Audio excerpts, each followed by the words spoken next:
In 2017, the Houston Astros won their franchise's first Major League Baseball title.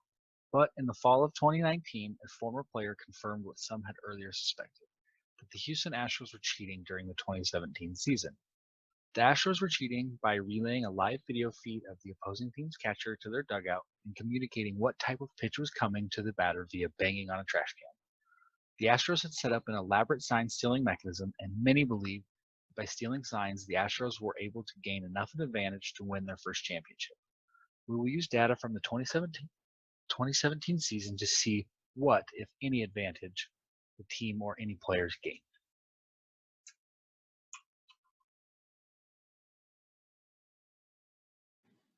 Below is the analysis for 5 teams in the MLB.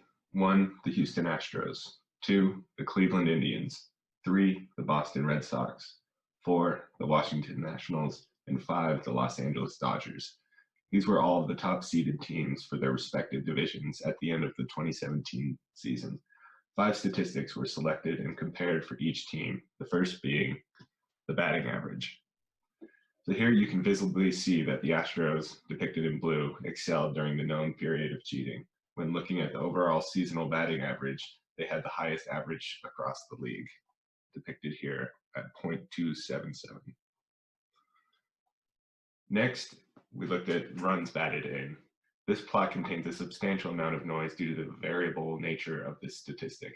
While the Washington Nationals had the highest number of RBIs for the season, the Astros still surpassed them for the average number of RBIs during the season at 5.272. Next, we looked at hits.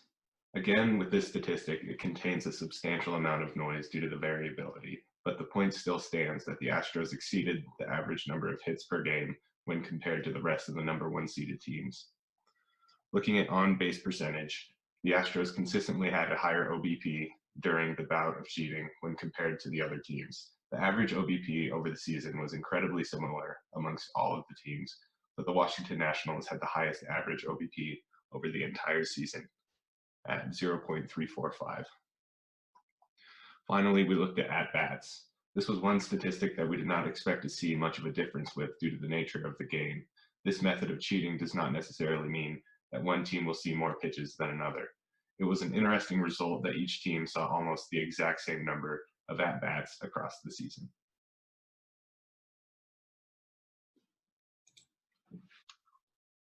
After doing a basic team analysis, we decided to focus on the players who used the cheating system the most. We looked at the players who had at least 500 pitches during the period in which the Astros cheated, and who had at least 100 separate instances of recorded bangs. Comparing the different statistics shows that sign stealing may have impacted a few players, mainly George Springer, Alex Bregman, and Yuli Gurriel, while not doing much for other players like Carlos Beltran or Carlos Correa. Springer sees an almost immediate boost in all his stats, while Bregman and Gurriel slowly get better through the season. Correa and Beltran, on the other hand, see little to no difference in their stats. In order to be able to answer the question as to whether sign stealing helped the Astros win, we first need to be able to determine as to what would have happened if they did not cheat. Using the model, we first calculate lambda s, which is simply the relative strength. Here we can see the Astros' relative advantage over their opponents. Generally, when lambda is greater than 1, that means that the team has a higher relative advantage over their opponent. If lambda is less than 1, that means that they do not. Here we can see that the lambda mean is generally pretty favorable to the Astros. That means overall that they have a higher relative advantage over their opponent. The reason why that there's a lot of volatility is because away games typically perform less than home games. Let's look at a team that performed worse than the Astros did in the 2017 season. Here we can see that the lambda mean is less than 1. That means that overall, Detroit, the team, had less advantage over their opponents. Here we can look at the predicted and actual values of the Astros in the 2017 season. The predicted values were calculated simply using linear regression. We can see that the means of both values is pretty close. We propose a Mann-Whitney p-test, such that the null hypothesis is that there's no significant difference, and that the alternative hypothesis is that there is. We were unable to reject the null hypothesis, with p equaling 0.4619. Now we're going to predicting games, using these two distributions. We can see the probability of the Astros winning actual and the probability of the Astros winning predicted. We can see that there again is a lot of volatility, but then again, away games typically perform worse than home games. When checking for model accuracy, we get an accuracy of 58%, meaning that this model is not great, but is better than random.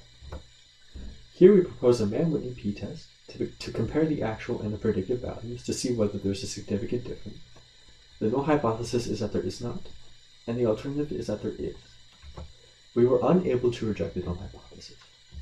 Therefore, we are unable to show that science didn't help the Astros win. Here's what we can improve. We can get better predicted values using player modeling to get better statistics and Gibbs sampling to predict the distribution. We could also use a different model to take into account different statistics. This model weighs equally overall pitcher and batter statistics, possibly diminishing the effect of advantages gained through sign stealing, which comes from batting statistics. We should avoid overfitting, however, stressing heavily what we're measuring.